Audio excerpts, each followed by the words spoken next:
Hello parents and welcome to the 2021 school year. It's exciting. We have kids back in the classroom. It's going to be a great year for art. I'm real excited. So let's get started. All right, so this is the elective wheel. So if you weren't familiar with the elective wheel already, it's a year-long course where your students will be spending 12 weeks here with me in art. Then they'll be doing 12 weeks with Spanish and 12 weeks in digital video production.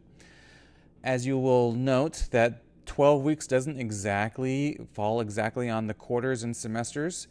The first thing that you want to know is that the first quarter report card and the third quarter report card are considered progress reports. The official transcripts are only the semester grades at the second quarter and at the end of the fourth quarter. So we divide up the grades between the quarters, where on the first semester, the grade will be divided up where 2/3 of the student's grade will come from art and 1/3 from Spanish. Then when they move on to second semester, it'll be the reverse. The 1/3 of their grade will be from Spanish and the other 2/3 of their grade will be from video. And I hope that all makes sense. Please email me if you have any questions about how the grades are distributed. For this art class, for these 12 weeks, it's kind of an introduction to some basic principles and ideas in art. We kind of begin with some basic introduction to drawing techniques, especially focusing on observational drawing and trying to draw what you see. I do every year focus on a few different artists. I like to change it up every year. This year we'll be studying some art from Albrecht Dürer, the Renaissance artist, who did some great development in art technique that we'll be studying. We do lots of contour line work at the beginning of the semester. We'll also be studying the 80s pop artist Keith Haring and learning a little bit about his life. And at the end of the 12 weeks, the last 12 weeks, we'll be previewing some digital art, just to give them a kind of a taste of the digital graphic narrative class that we have going on for 7th grade if they choose to do that. In terms of homework, the homework is pretty easy for this class. You can expect them to do about 2 drawings a week. And I check the drawings every 2 weeks, so every time they turn it in, they'll be turning in 4 drawings. And really, they can draw anything they like, though 2 of those drawings should be from observation. That's looking at a real object, thing, or person, or place, and trying to draw what they see. Something that's real, not from a photograph. The other one of those 2 drawings, it can be anything they want. I just want them to learn to love the experience of drawing and creating art and making something that's their own.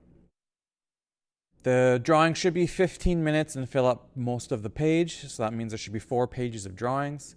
As long as they put in the correct amount of time and they fill up the page, they will get 100% on their grade.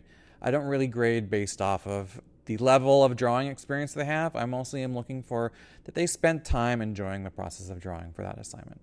Most assignments are graded on 4-point rubrics: 4 for excellent or very good work, 3 for adequate work or work that meets expectations, 2 for poor or unacceptable work, and 1 for incomplete work.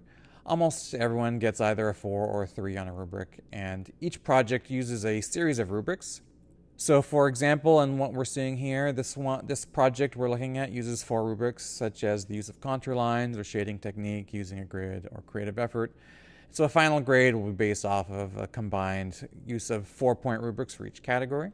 In this case, the students got a 4, 3, a 4, and a 3, totaling 14 out of 16 points, which is a B+. For each major project, we have students write self-assessments. So they'll be doing a lot of evaluating how they did on projects. And that's how we learn to improve and think about the artistic choices we make and how we could have made maybe better just artistic choices and build on the improvements of what we did well.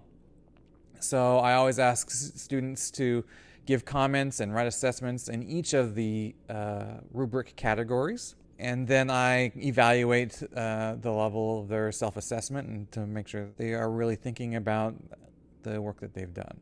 Lastly, I'd like to direct you to my website at mrnickel.com. My website has lots of great resources, including if you've lost the syllabus, you can download that. There are galleries that show the artwork that we've done over the years. I think we've got the last 4 years of art shows in that gallery. There's a series of videos from my YouTube channel that show lots of different art techniques or discuss several artists that we've learned about over the past few years.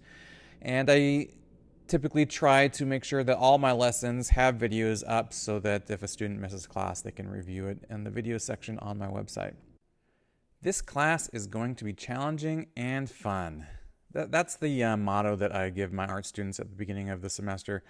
Students come to my art classroom with a wide variety of expectations and experience, but I really believe it's important that each student, even students who are fearful about their ability to create art, can really thrive in a creative environment. So no matter how much experience they bring, I want to make sure that creating art is an enjoyable journey that challenges them to improve, grow, and maybe accomplish something they didn't know they were capable of, and have fun at the same time. I'm very excited about the upcoming year. Please contact me if there's anything I can do to help your student be more successful in the world of art. It's going to be a great year.